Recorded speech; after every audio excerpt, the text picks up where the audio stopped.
दोस्तों नमस्कार। मैं हूं राजेश मिश्रा और आप देख रहे हैं सुलगते प्रश्न। स्वागत है आपका अर्थ विश्लेषण में। हमारे पड़ोसी देश नेपाल से आ रही खबरें दिल दहला देने वाली हैं, जहां राजनीतिक संकट अब अराजकता और खूनी हिंसा में बदल चुका है। प्रधानमंत्री ओली के इस्तीफे के बाद राष्ट्रपति ने भी पद छोड़ दिया है, लेकिन सबसे भयानक खबर यह है कि भीड़ ने पूर्व प्रधानमंत्री झलनाथ खनाल की पत्नी राज्यलक्ष्मी चित्रकार को उनके घर में घुसकर जिंदा जला दिया है। आखिर नेपाल इस खूनी मोड़ पर क्यों खड़ा है? आइए इस भयावह स्थिति का विश्लेषण करते हैं। सबसे पहले उस घटना की बात जिसने पूरे नेपाल और दुनिया को स्तब्ध कर दिया है। काठमांडू के दल्लू इलाके में हिंसक भीड़ ने पूर्व प्रधानमंत्री झलनाथ खनाल के आवास पर धावा बोला। उन्होंने घर में आग लगाई और खनाल की पत्नी राजलक्ष्मी चित्रकार को बुरी तरह पीटकर घर में ही जिंदा जला दिया। अस्पताल ले जाते समय उनकी मौत हो गई। यह घटना दिखाती है कि विरोध प्रदर्शन अब बेकाबू हो चुके हैं। राजनीतिक नेताओं के निजी आवासों और उनके परिवारों को सीधे निशाना बनाया जा रहा है।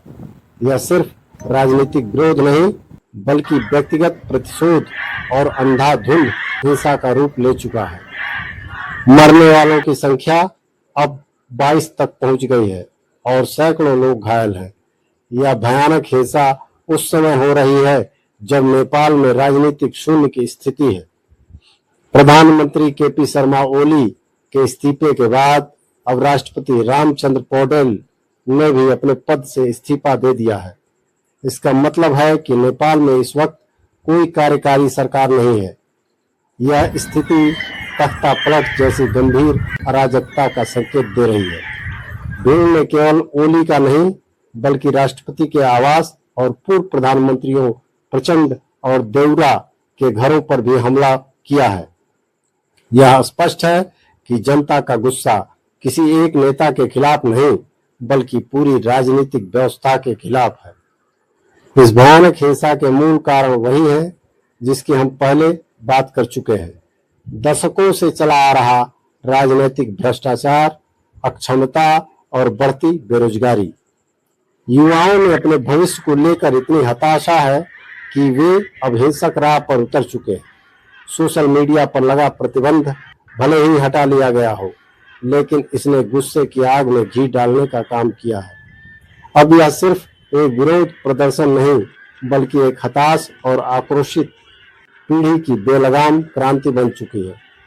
नेपाल की यह अराजक स्थिति भारत के लिए भी गंभीर चिंता का विषय है।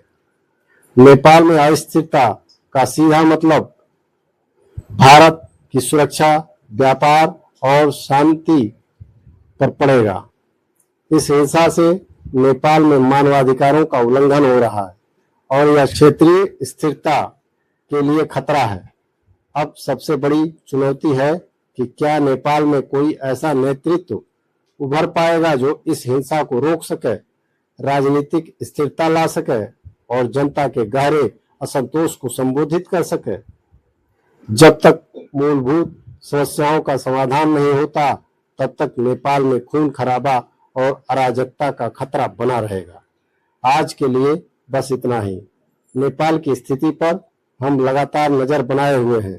तब तक के लिए देखते रहिए सुलगते प्रश्न। नमस्कार।